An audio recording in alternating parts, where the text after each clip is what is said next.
30 guerrilleros semanales. Tanto que yo en la novela pongo cuántos guerrilleros habrían que los mataban y no se terminaban nunca.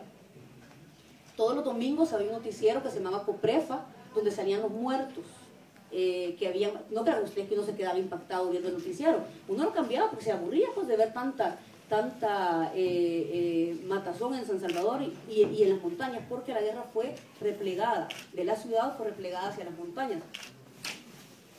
Cuando finalmente me cayó el 20 de lo que estaba pasando, no se imaginan, entré en una crisis. Yo creo que fue mi primera crisis existencial, porque después me han pasado un montón. Y en ese momento renuncié a todo lo que estaba haciendo. Dejé mi trabajo como abogada. Me acuerdo haber estado en una reunión, estaba en una reunión con 15 abogados que estaban a mi cargo, y ya se imaginan, yo abogada así, de traje, sastre, casi en inglés, mi collar de perlas y todo eso. Y en crisis.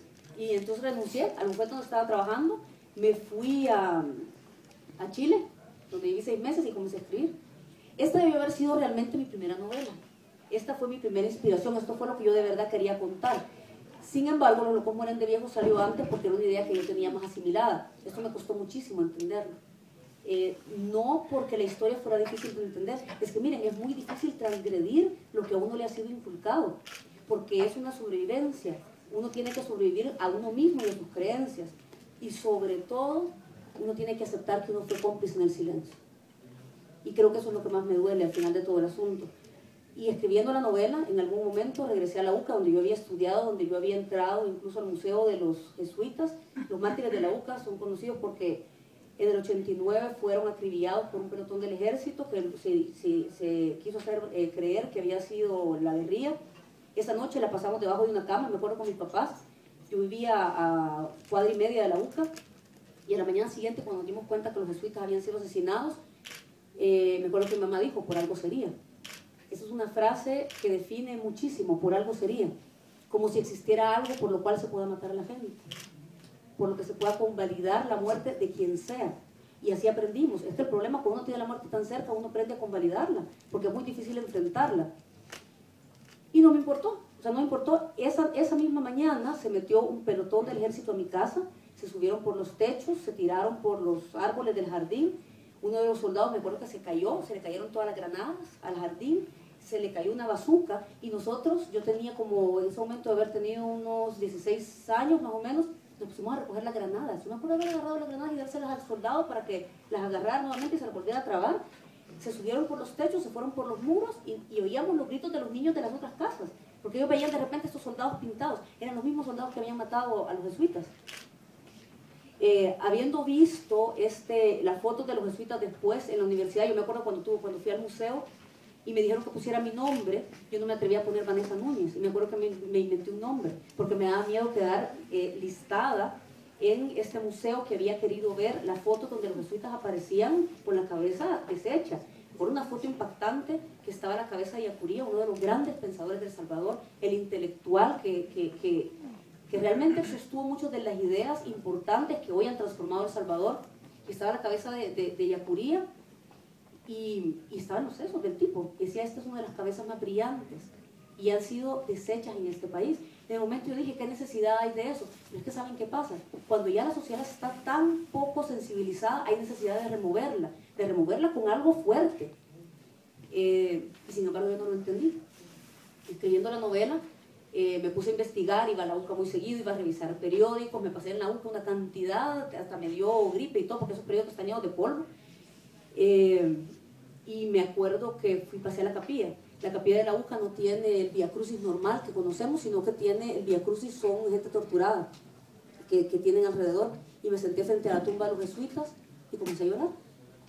Y les pedí perdón por mi ignorancia, perdón por no haber sabido, por no haberme interesado. Miren, no hay que tenerle miedo a las acciones de los malos, hay que tenerle miedo a la indiferencia de los buenos. Ese es peor todavía. Porque los malos saben lo que están haciendo, pero los buenos, al ser totalmente indiferentes, son cómplices. Y algo podría cambiarse en algún momento. Entonces comencé a escribir la novela, y mientras más profundizaba, más me iba enterando de hechos, los discutía con mis papás. Fueron pleitos interminables, no se imaginan. Yo creo que yo hasta fue el testamento, está dentro del partido. Ya mi mamá me dijo, no, mi papá me dijo un día, estoy tan preocupado por ti, Vanessa. Y yo, ¿por qué? Te estás haciendo comunista. Y es que ser comunista en nuestros países es peor que ser marihuanero o lo que ustedes dicen. No, de verdad. Yo lo pongo en la novela. En El Salvador tener un hijo comunista es peor que tener un hijo homosexual. Es una cosa terrible. Yo se lo digo a mis estudiantes de la universidad, es que miren, insultar a alguien de comunista es como decirle a alguien, sos un bolchevique. Entonces, es totalmente desfasado, ya no cabe. Y sin embargo, uno, al hablar de estas cosas, uno es tildado de comunismo, ¿verdad? De ser comunista. Entonces comencé a leer a trabajar la novela, comencé a leer un montón de documentos a los que yo no tenía acceso, comencé a entrevistar a los vecinos de mis papás con los que habíamos vivido toda la vida y todos habían tenido algo que ver con la guerrilla. Y le pregunté a uno, y a David Vega, que era mi vecino de toda la vida, que además estudió en la universidad con mi papá, digo, David, pero usted ¿por qué nunca contó estas cosas? Dice, pues no se podía. Yo no sabía, tu papá era mi amigo de toda la vida, pero ni siquiera a él yo le podía haber contado lo que estábamos viviendo, con un hermano torturado, secuestrado, porque tú no sabías quién podría ser un Oreja. Te decían literalmente, de política no se habla con nadie, ni siquiera con los familiares. Y así aprendimos, y así crecimos a simplemente aprender a no discutir. Yo acabo de poner en mi Facebook ahorita, voy en unos minutos a presentar Dios tenía miedo, con lo cual estoy saldando una deuda histórica con mi silencio. Y esto es un tributo para mi patria que aún sigue en silencio. No se discute la guerra en El Salvador. A la fecha todavía no hay una discusión en la cual uno pueda sanamente sentarse y hablar de lo que pasó en la guerra. Simplemente porque la guerra no está, los acuerdos de paz no fueron una negociación verdadera, no se cumplieron, tampoco los acuerdos de paz incluyeron a la gente por la que inicialmente se hizo la guerra. Las causas de la guerra siguen idénticas, todavía hay pobreza, todavía hay injusticia, todavía hay marginalidad, y yo creo que a estas alturas del partido es necesario que nuestros países tengan una discusión en torno a qué pasó con la guerra, a dónde nos llevó todo este proceso que nos deshumanizó y que por lo tanto ahora nos ha permitido que sea tan sencillo que aceptemos hechos de narcotráfico como lo que ustedes están viviendo en Guadalajara.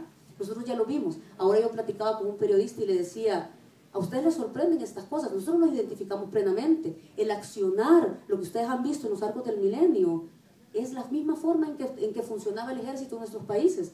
Fueron educados, esta gente del narcotráfico. Piensen una cosa, si yo estoy en una guerra durante 12 años y cuando se firman los acuerdos de paz, yo no me dedico a un negocio de cuidar niños, de floristería. Yo tengo que seguir dentro del negocio de las armas. Y lo que estaba inmediato era el narcotráfico. Y toda esta gente que estuvo en la guerra fue absorbida automáticamente por el narcotráfico.